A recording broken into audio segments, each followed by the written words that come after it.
Hey everyone, welcome back to Dev Parkour and welcome to the final video of 2021. Um, Before we close out the year, I wanted to give kind of an update on the project that I've been working on for the last few months, barring the last month or so while I've been moving. That's Glassminnow. If you haven't been following the channel, I'll try to remember to leave some links down in the description below to some of the earlier videos of Glassminnow. If I don't, or if you want to see more of them, go ahead and look at the back catalog of videos on my channel, and be sure to subscribe. That's the best way to get additional content from the channel and get recommended some of the previous videos that I've done on this topic.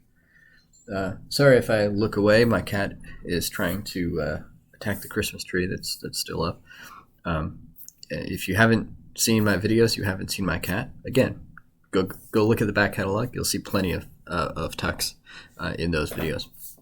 So in this video, I wanted to answer the question: is Glassminnow more secure? A couple months ago, I ran a couple security tests, one using HTTL AppScan and one using an open source tool called ZAP or ZA proxy that's put out by the OWASP organization. And both of them showed me that Glassminnow suffered from tons of cross-site scripting vulnerabilities, tons of other web application vulnerabilities that I really wanted to fix up. And I fixed some of them on camera. I have videos about them from a couple months back. But now that I've made those changes, it was time to run those tools again and see if it had made any difference. My trial to HTTL AppScan had actually expired, so I only ran this in OWASP ZAP. I won't keep you waiting any longer. Let's switch over to OWASP ZAP and see what the verdict is. So, in short, the answer is no. Glassminnow is not significantly more secure. You can see that I still have cross-site scripting vulnerabilities, path traversal, remote OS command injection. These are even some vulnerabilities that didn't show up on the previous scans. So maybe realistically, I have made a difference. It's possible that some of the changes that I've made have surfaced additional vulnerabilities that just weren't visible to the scanners because of kind of low-hanging fruit, obvious stuff. But what this really indicates to me is that the application isn't ready for me to just keep picking away at what the scan shows me is there, and then run another scan, and then pick away at what shows up on the next scan, and then run another scan.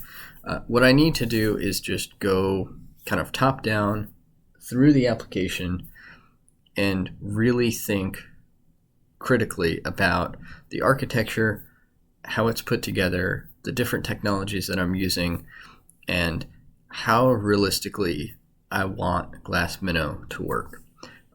So I don't want to rush that. That we probably won't return to Glassminnow, I would guess, until February or March. But when we do, I will start off with kind of a long-term plan of what I want to do with Glassminnow.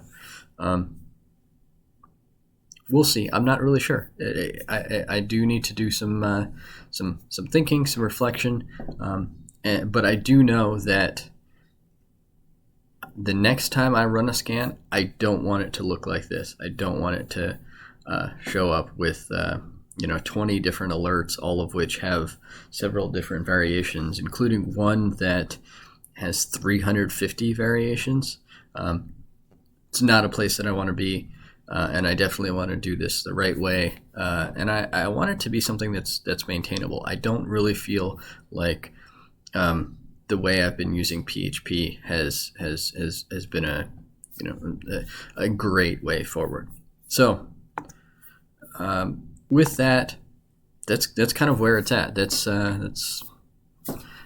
Glassminnow is going to be a very different application by the time I'm done. Glassminnow is going to start rapidly becoming a very different application when I pick it up next.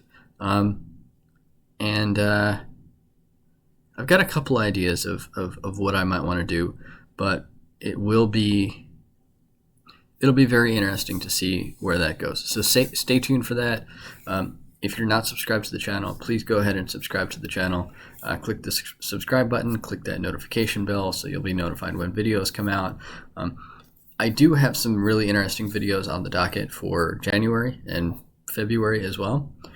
So even before we get back to Glassminnow, there's some topics that I'm planning to do that I'm really excited about. I'm glad that I can actually take this time to think about how I want to do Glassminnow kind of the right way. Whatever that way ends up being. So stay tuned for those. I'm excited about them. Hopefully you'll be excited about them as well when they come out. But please subscribe, click that notification bell.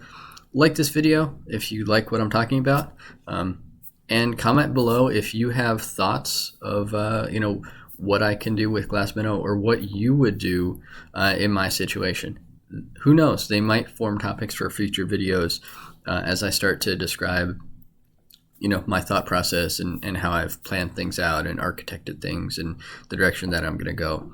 If you have a particular language that you think I should try, my go-to would probably be something like C#. But if you think that I should pick a different language or stick with PHP, let me know your thoughts in the comments. Let me know if you think I should keep going with React, if I should, stay with, if I do go the C# right, go with Razor Pages or, Blazor or something like that. Let me know what you want to see. Let me know where you want me to take Glassminnow, what your recommendations are. I want this channel to show content that you find valuable. And while I can definitely make decisions based on what I can code up really quickly, I'm open to trying other options. So let me know in the comments what you think, and I will see you in 2022. Thanks for watching.